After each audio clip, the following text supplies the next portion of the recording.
Hello world, hello YouTube. I have my wrinkled button-up shirt and my floral mug, and you know what that means.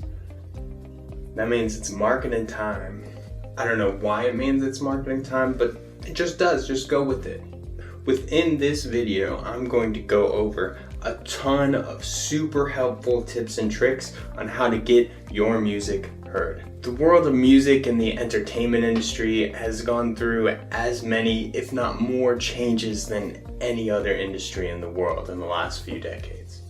On the positive side, modern music equipment has evolved so much that people can make super high quality sounding stuff from their bedroom. Also, the plus side, the internet has allowed people to hear music easier. So it's a bit easier to get more popular.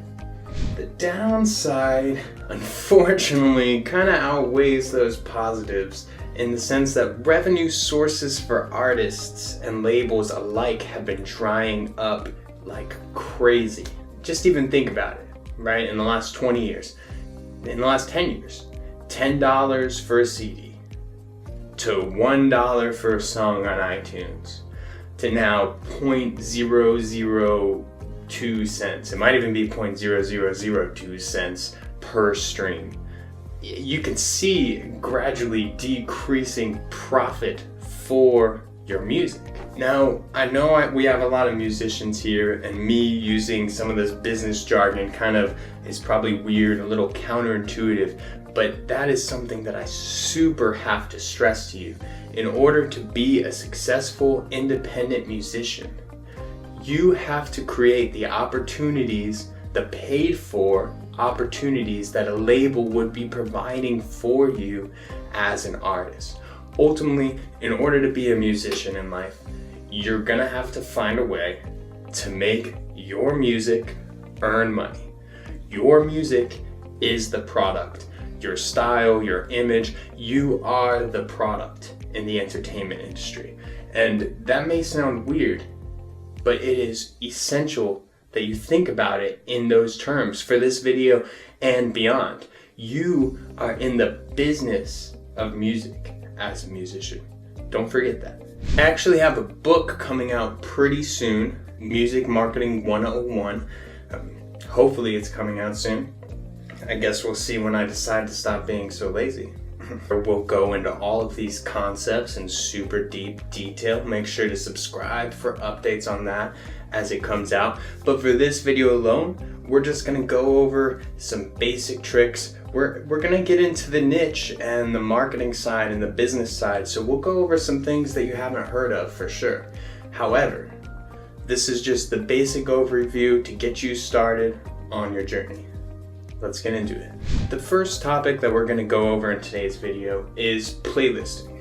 Playlisting is the act of sending your songs before they're released to magazines, influencers, other musicians, organizations, labels, basically anybody who can help you get your music heard. We want to send those people the song before everyday people can listen to it. It is possible to playlist once a song is released, but it has to be brand new. Magazines, publishers, social media pages, they want to be covering the new stuff. Now, there's an old-fashioned way to playlist and a new school version of playlisting. So the new school version is going to cost a little bit of money, but it's very quick and pretty simple. The old school version just costs time. No money, nothing, just time. Personally, I feel the new school playlisting system works better. It works better for me at least, so let's dive in there. So the new school playlisting method just involves using third-party companies who actually are there to connect musicians to those other publishers, those magazines, those labels, etc. So the biggest one right now, and the one that I personally like to use, is SubmitHub.com. SubmitHub.com. If you are a musician and you're very serious about your music and you have not been on SubmitHub.com, check it out. Go there, upload your music, submit to a few playlists. It's a great tool. Unfortunately, you have to pay for these tools, but what the company offers you to make up for it is that you're guaranteed some type of response. So you're either going to get an approval where your music is shared to anywhere from hundreds to thousands to 10,000s of people, which is great. That's the intended outcome. Or you're going to get feedback that's constructive and helps you make your next song better, right? Remember, your music is a product. We want to get super emotionally attached to it, and we should. I'm a musician too. That's why I write music, is for emotion. But you have to be able to separate those emotions a tiny bit to make sure each track is getting you closer to your goals. Feedback from large publishers that could make or break your career, that's a great tool. It's the old school playlisting method. It's a lot more time sensitive, but it's free. So I'll give you the super simple, we'll break it down in a different video and give specifics. Basically, you research a ton of magazines, you just do all your research, your magazines, the labels you want to be in, the social media accounts you would want to play, you just put it all on a graph. You write up a great marketing message, which in another video I'll show you what that marketing message looks like. And you set it off. You're most likely not going to hear back from a lot of them. In fact, you'll be lucky to hear back from one or two, but it's absolutely free. So, pros and cons, I think it's worth the extra money, but that's for your budgeting and your decision. That's playlisting in a nutshell. Go ahead and put in the comments if you have any questions. Happy to answer any of them after this video. If you want to learn more, it's coming out of the book. Next, let's talk about social media, specifically engagement marketing. You likely have social media pages for yourself as a musician already. You hopefully are posting on them as frequently as you like and are possibly getting some organic engagement and results from that. Here's the tip to grow your social media page immediately. Engagement marketing. Engagement marketing is the process of going out of your way to reach out to those who haven't heard of you, so then they in turn check out your channel or page, hopefully like it, and you'll get a percentage of them that follow and stick around. The best way to go about engagement marketing is by liking and commenting on other people's posts, starting conversation, being engaged in your community and the different pages that target your target audience.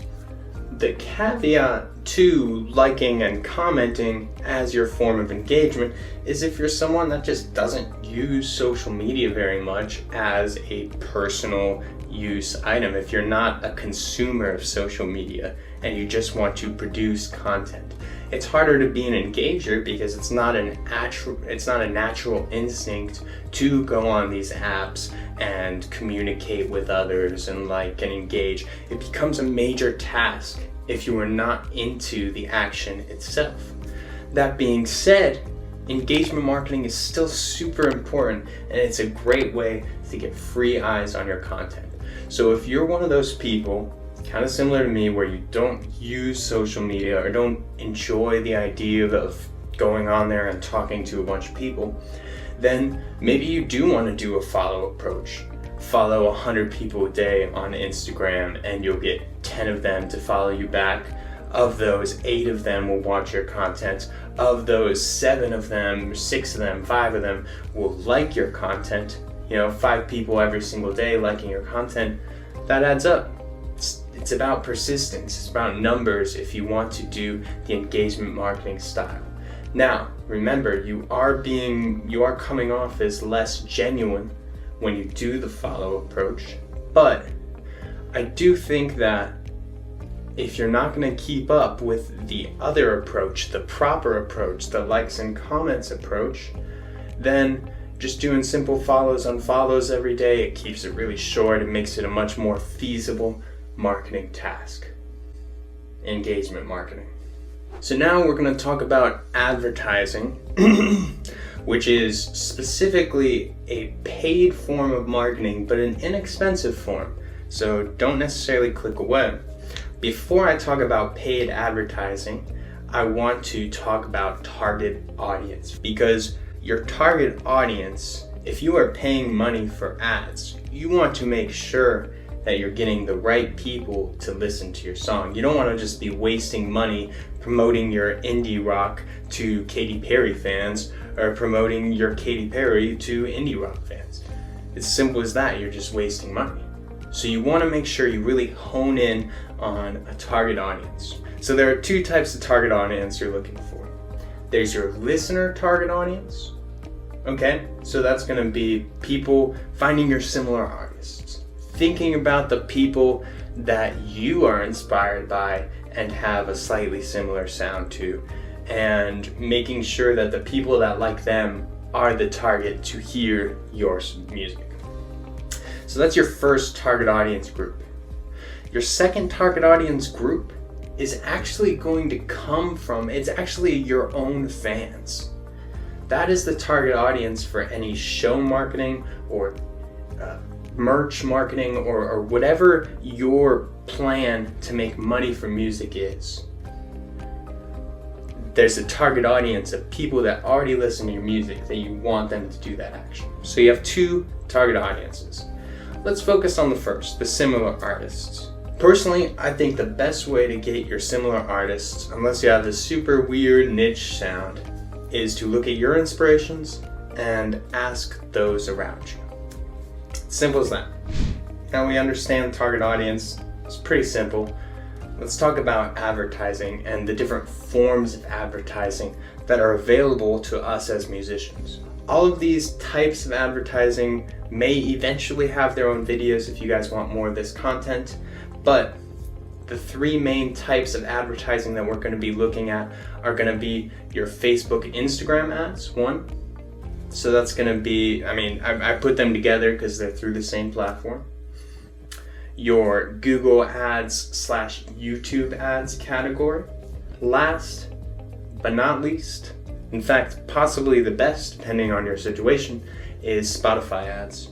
Those are the three forms of advertising that I'd recommend to get started, and here's a quick review on knowing which one is best for you.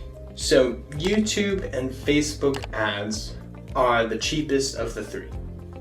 First and foremost, if you're not looking to spend a lot of money to get people to hear your music, Spotify ads is out. Their minimum campaign budget is $250.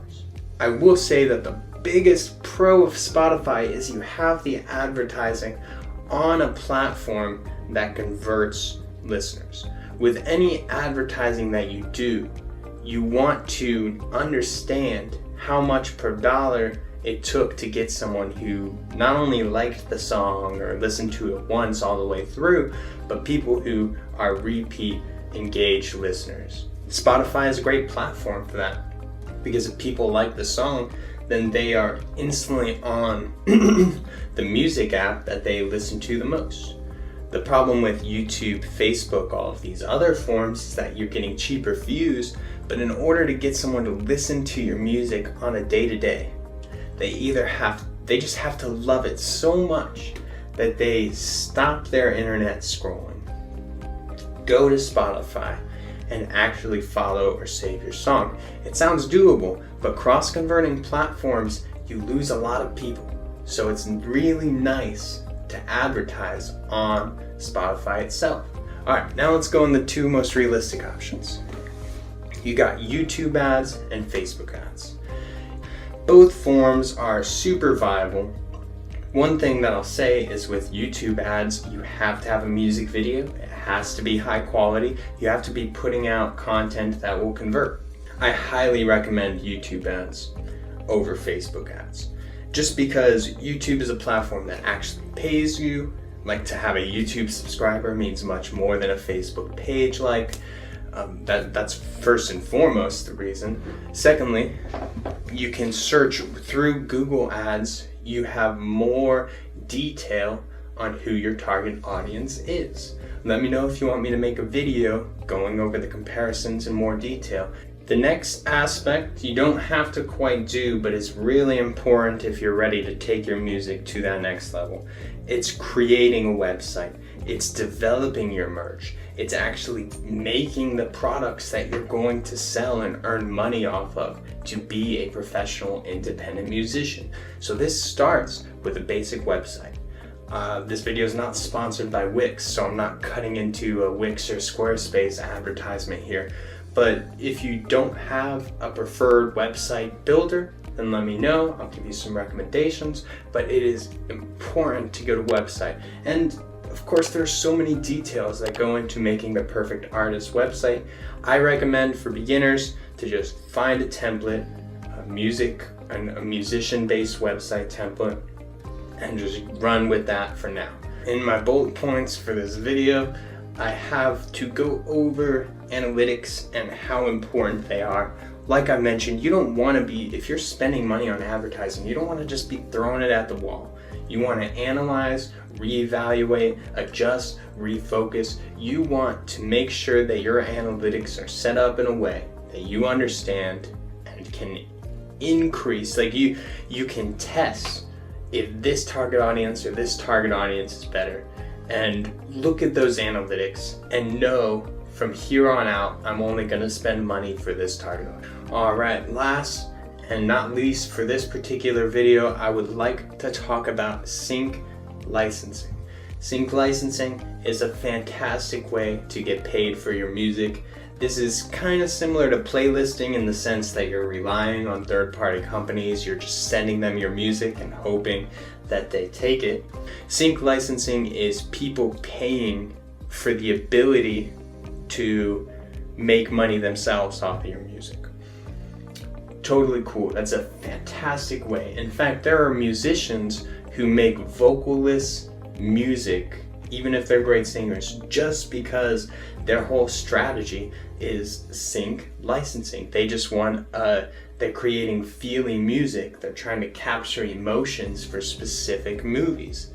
And when they capture that action emotion, then they go to Marvel, they go to their agents, they find brokers, sync licensing brokers, and they just try to sell their song to as many large companies as they can. And for a lot of people, it works out. They'll get their first paycheck. Some people even get a massive paycheck from this type of thing. So definitely look up sync licensing, see if there are any brokers in your area. If your music is super high quality, then you'll find a broker interested in working for you. I also forgot to mention, TikTok ads are a great source, but remember, if you're going to spend money on TikTok advertising, make sure that the content is TikTok specific. This means very personable, very low key, and you can use high produced content on TikTok, but you have to add some level of personality. Maybe you're in there before showing the high production video for a bit. Those are some basic tips for today. If you liked this content, that isn't even 1/3 of my first chapter within the music marketing book. So let me know that you like this and you want more content, more music marketing tips, and I'll happily make more videos. Go ahead and subscribe, stay tuned, or don't subscribe. Hopefully you learned something anyways.